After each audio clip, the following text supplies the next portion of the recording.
Alright, if you're using the Fujifilm system and you're learning how to shoot manual, then this video is made for you. In today's video, we're gonna learn how to use those dials on your Fujifilm camera to nail your exposure every single time. Let's get started. Alright, so first, what is exposure? Well, exposure is basically the amount of light that is reaching your sensor. And there are three main ways to change it. Either by changing the amount of time that you let the light reaching your sensor by adjusting your shutter speed, by changing the opening of a lens diaphragm, adjusting the aperture of your lens, or either by changing the sensitivity of your sensor to that light that is reaching it, which would basically be your ISO. And one other thing that is quite important when it comes to exposure, and that you will hear quite often, is to either increase or decrease by one stop of light. So what is one stop? One stop basically means multiplying the amount of light that is reaching your sensor by 2 by adjusting one of those parameters that we just discussed. And speaking of those parameters, let's dive into them into more details. So as mentioned earlier, shutter speed controls basically the amount of time that you let light reaching your sensor. And shutter speed is extremely important because it controls motion blur in your image. If your shutter speed is long, motion blur will appear basically in the direction of the movement of your subject. And this can be done intentionally to create some interesting effect, but oftentimes when you're trying to photograph motion, it is important to set the correct shutter speed in order to create a sharp image. So to adjust shutter speed on your camera, you can control it with this dial right here. We will leave the T and B for another video, but basically shutter speed is measured in inverse of a second. So from 1 to 1,000th of a second. So aperture control basically the opening of the diaphragm in your lens. And aperture is also really important because it controls the depth of field of your image. A higher aperture will mean a smaller depth of field, and a smaller aperture will basically mean that you will have more in focus in your image. The aperture is measured in f number, and it's a bit tricky, but basically the higher the aperture you will have, meaning the opening of your lens, the smaller the f number. In order to control the aperture on your Fujifilm camera, you can usually do it on your lens directly if it has an aperture ring. In this example, the lens is marked from f1.4 to f16 with also an A position, which stands for auto. ISO is basically the sensitivity of your sensor to light. The higher the ISO, the more sensitive your sensor becomes to light, but the more noise it introduces to the picture. So you usually want to minimize the ISO and adjust this parameter last. You can adjust the ISO right here on your camera. And for example, on the X-T4, the ISO goes from 160 to 12,400, which gives you plenty of range to play with the sensitivity of your sensor. But again, be careful because you might introduce too much noise if you pump your ISO. So now that we understand how to control our exposure, let's talk about the different shooting modes that you will often hear out there. Shooting full auto means that you will put your ISO, your shutter speed and your aperture all in automatic mode. By doing so, you will let your camera decide of the exposure of your picture and adjust every single one parameter. If you're watching this video, I assume that you want to learn to control your exposure manually, so let's try to stay away from this mode. Aperture priority means that you will basically set your ISO and your shutter speed in automatic mode and only focus on the aperture value of your lens. So this can be in handy if you don't care about capturing motion or about the amount of noise that you introduce in your picture, but you only want to have a specific value for your aperture, meaning a specific depth of field that you want for your image. Shutter speed priority means that you will set your aperture and your ISO in automatic mode. You will only focus on your shutter speed value, and this mode can be useful if you're trying to capture a specific motion and you don't really care about the value of your aperture or your ISO. And finally, shooting full manual means that you will decide yourself the value of your ISO, your shutter speed and your aperture, and you will control every single parameters of your exposure.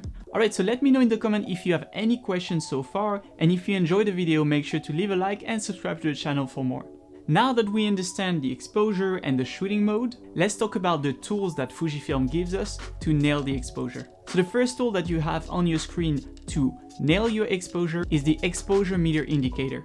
It is the indicator that you have on the left side of your screen that will tell you basically how well your image is exposed overall in stop of light. For example, right now on my screen it goes from -2 to +2. Having this value on -2 tells me that my image is overall underexposed by 2 stops of light. And having it at +1 will tell me that overall my image is overexposed by 1 stop of light. So I can adjust the parameters that we discussed before to correct this over or underexposure. However, a warning here, this is an overall exposure and it doesn't take into account the specifics of your composition. So more than the exposure meter indicator, usually I prefer using the histogram. To enable your histogram on your Fujifilm camera, go to Setup, Screen Setup, Custom Display, and enable your histogram. The histogram basically represents the amount of data that your camera is capturing from the shadows to the highlights. The way you want to use the histogram is to make sure that nothing is clipped from the shadows to the highlights and that all the data that you're capturing is contained within this histogram. If your histogram is too much to the left, it means that you're overall underexposing and losing some shadows in your image. While if it's too much to the right, well, it means that you are overexposing and that you will lose some highlights of your image. So try to adjust your exposure by adjusting this histogram to be in this particular range, and this should help you nail your exposure every single time. Alright, so now let's talk about the process that I use whenever I want to capture a picture to make sure that I don't clip any shadow or highlights. So the first question that I ask myself is, what kind of motion am I trying to capture? If I have no motion at all and I'm shooting handheld, I will basically set my shutter speed to double my focal length. This basically helps you compensate for the little micro movement that you do while handhelding your camera. So let's say that I'm using a 35mm full frame equivalent, so a 23mm on the Fujifilm camera. An appropriate shutter speed for this focal length would be 1/70. If I want to capture motion, let's say people walking around the streets, I would usually set my shutter speed to at least 1/250th of a second. If I'm shooting sports, meaning active movement, a lot of people running around, then I would set my shutter speed to 1/1000 of a second. And finally, if I'm shooting wildlife with smaller animals moving around real fast, I will set my shutter speed to 1/200 of a second. So I know that's a lot of numbers to remember, but basically through practice and through experimentation, you will get some numbers that you will feel more comfortable with, but that's basically what I go for. So now that our shutter speed is set, let's move to our aperture. So the second question that I ask myself is, how much do I want in focus? If I'm shooting landscape, I want to have as much as possible in focus, right? Because I want to show the entirety of my landscape. So I would use a low aperture value, meaning a large f-stop number. So for example, f8 to f11 is the range that I like staying in. But if I want a really shallow depth of field, with a blurry background because I don't know, for some reason I want to hide that background, I would go for a really high aperture value, meaning a really low f-stop number of f1.4 or f2. So there is no rule for aperture, but it really depends on what you want to achieve. So make sure that you look through your EVF and that you see the depth of field that corresponds to what you want to create.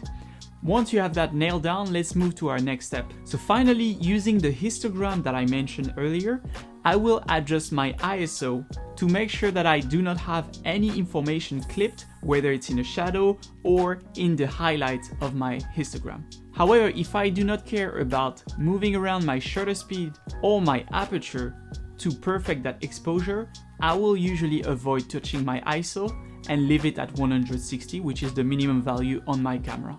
So to summarize, think first about motion to make sure you can capture a sharp image. Then think about depth of field to see how much you want in focus in your image. And finally, adjust either your ISO or any other parameter that you do not really care about. And that's about it. With this process, you should be able to nail your exposure every time using your Fujifilm camera.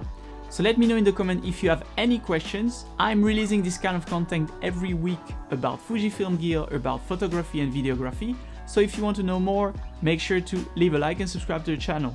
And if you want to know how to tell a story through photography using your Fujifilm camera, then make sure to check this video right here. See you there and thank you for watching.